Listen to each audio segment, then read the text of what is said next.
Was thrown in the river one day by some dissenters, and the police had to come and rescue her. So we've got a long history here, and we believe that what Rhonda used to always say. I know Rosalie's heard Rhonda say this on a number of occasions.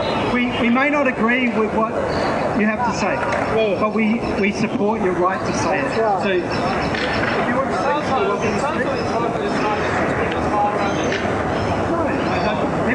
some people are religious here. Rosalind, for example, is religious. The gentleman next to her is an atheist. I study physics.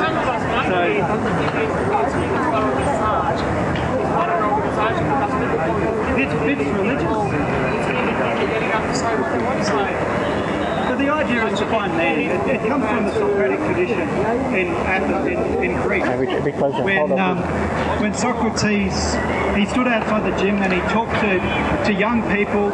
If you read the Republic, he goes to an event, and people are interested in what he's got to say because he makes them think. He makes them see the world in a different way and makes them understand better by thought. And the idea is that everybody will be better off for themselves if they think about what they do. That's what we try to achieve. We also try to be a little bit better than the media. We actually try to do our research.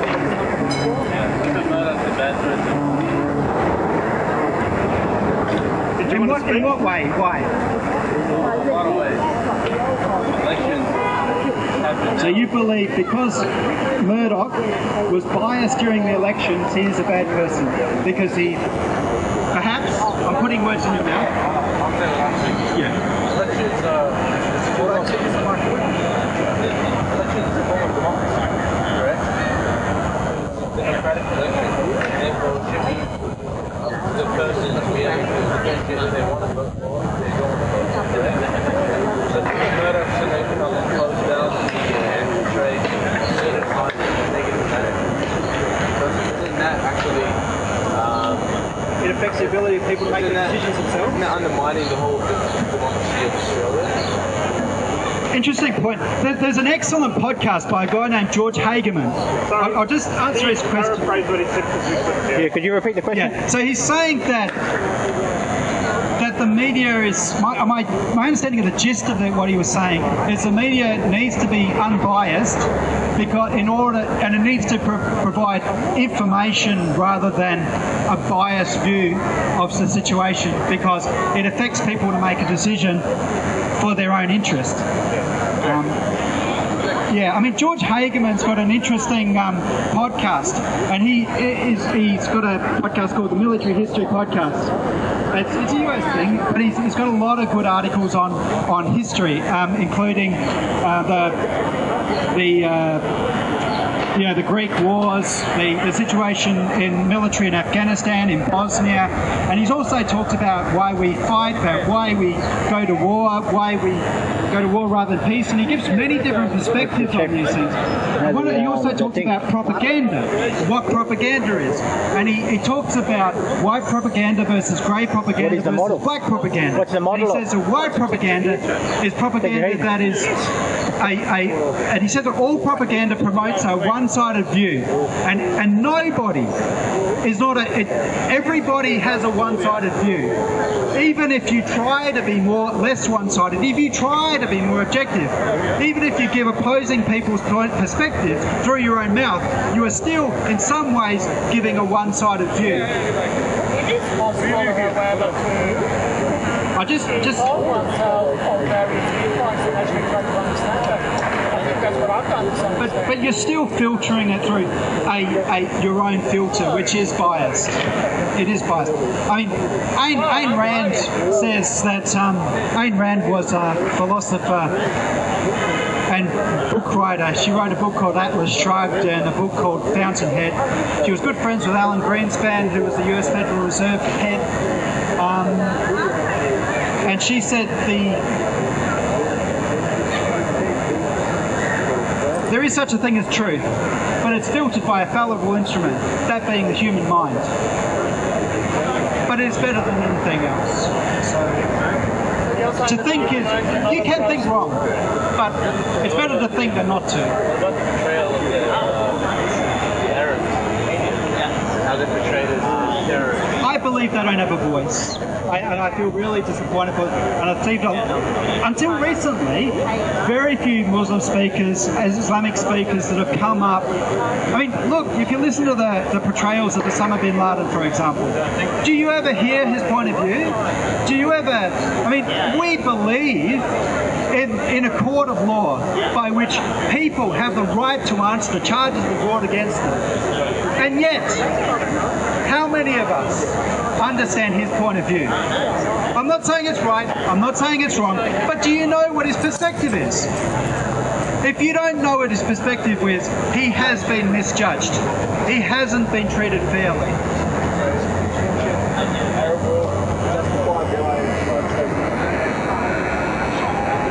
Probably not, based on that argument. Probably not. Like I say, everything is perspective. Everything is biased. But there is such a thing as conspiracy theories. There are some well-known ones. That being the Iran-Contra affair, by which Reagan was apparently negotiating with the Lebanese to not return American hostages until after the election of him over Carter. There's conspiracies of Bush doing business with the family of Osama bin Laden, and yeah, it's been fairly well established as I understand. But I don't know. There are conspiracies everywhere. The thing is, if you can, my voice is going. If you could get $1 million for doing something really bad. If you could get $1 billion for doing something really bad, and you knew you could get away with it, would you do it? Yeah, nice. And even if you wouldn't do it, how many people would? Yeah. And even because we let them. At the end of the day, like the same V for Vendetta. When bad things happen, you don't need many evil people. All you need is good people doing nothing. That's when bad things happen. And I know I'm guilty of this too. How often have you done nothing when bad things have happened?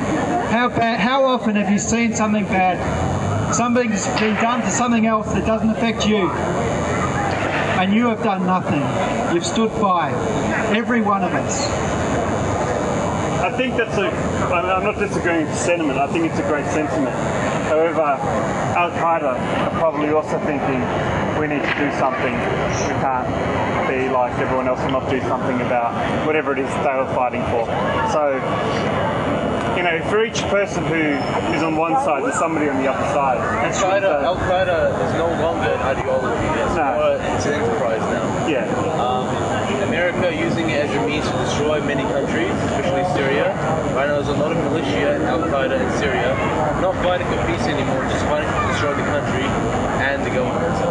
That's basically what Al-Qaeda is. It's an excuse for them to kill them, basically. But it's all an enterprise, it's a means of other governments gaining strength, gaining power.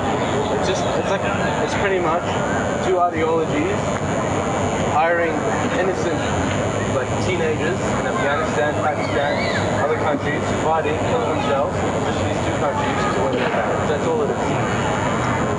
the thing is, I mean, relationships with organisations and individuals, everybody has a different relationship. You will have a different relationship with him than you will. Yeah. Or you will have a different relationship with him or her or him than I will. Everybody has a different relationship, and while you think that because he believes what you do, he has the same relationship with me as you do, it's wrong. Everybody has a different relationship. And just like the Muslim relationship with Al-Qaeda is a different relationship from the Western relationship with Al-Qaeda.